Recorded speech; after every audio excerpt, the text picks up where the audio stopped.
Happy birthday Nimisha. Thank you. Many more happy returns of the day.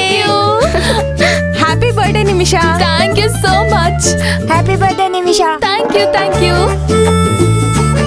Next birthday ని మాతో celebrate చేసుకోవు కదా, నీ boy friend తోనే కదా చేసుకుంటావు. ఏయ్, అలా జరగాలంటే ముందు బాయ్ ఫ్రెండ్ అనేవాడు ఒకడు ఉండాలి కదే. అలా ఉండాలంటే ఫస్ట్ నువ్వు అందరికి రెస్పెక్ట్ ఇచ్చి మాట్లాడాలి. నీ వెంట పడే అబ్బాయిలందరినీ తరిమి కొడుతుంటే మరెలా నీకు బాయ్ ఫ్రెండ్ సెట్ అవుతాడు?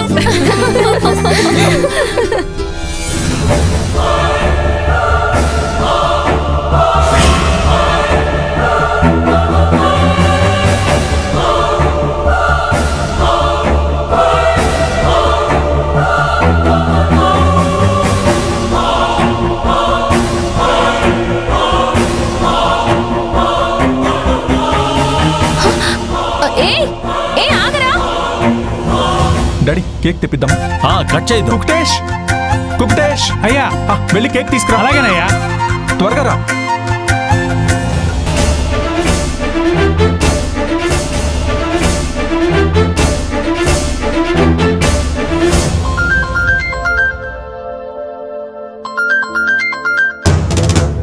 చెప్పు, ఎక్కడున్నావు? నేను ఈ రూమ్ బ్యాక్ డోర్ వెనకే ఉన్నాను. త్వరగా డోర్ ఓపెన్ చేయి. ఒక్క నిమిషం ఆగు. హే, అందరు కాసేపు హాల్లో వెయిట్ చేయండి. ఏంటే, ఎవరితోనైనా సీక్రెట్ గా మాట్లాడాలా? అబ్బా చెప్తే వినండి. కాసేపు హాల్లో వెయిట్ చేయండి. మేము ఎక్కడికి వెళ్ళాం, ఇక్కడే కూర్చుంటాం. అబ్బా చెప్తే వినండి. లేకండి లేకండి. వెళ్ళండి వెళ్ళండి వెళ్ళండి. వెళ్తున్నాం వెళ్తున్నాం. మీరు కూడా వెళ్ళండి.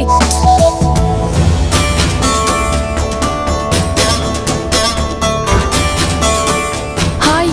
హాయ్ నిమిషా. రారా లోపలికి రా.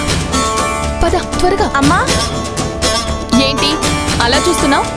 తను నా ఫ్రెండే. నువ్వు వెళ్ళి ఇక్కడి నుంచి.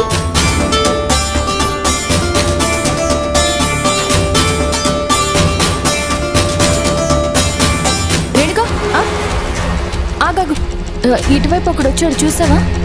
ఒక్కడా? ఇలా ఒక్కడని అడిగితే ఎలా తెలుస్తుందక్క? అది కాదు రేణుక, దొంగ. ఒక దొంగ గోడ దూకి ఇంట్లోకి వచ్చాడు. నేను చూశాను, ఇటువైపే వచ్చాడు.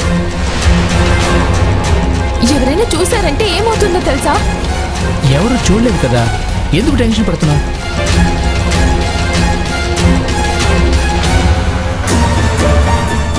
అక్క, వాడు కోట్ లాంటిది ఏమైనా వేసుకొని ఉన్నాడా? అవునవును అక్క, వాడికి ఒక 25 సంవత్సరాలు ఉంటాయా?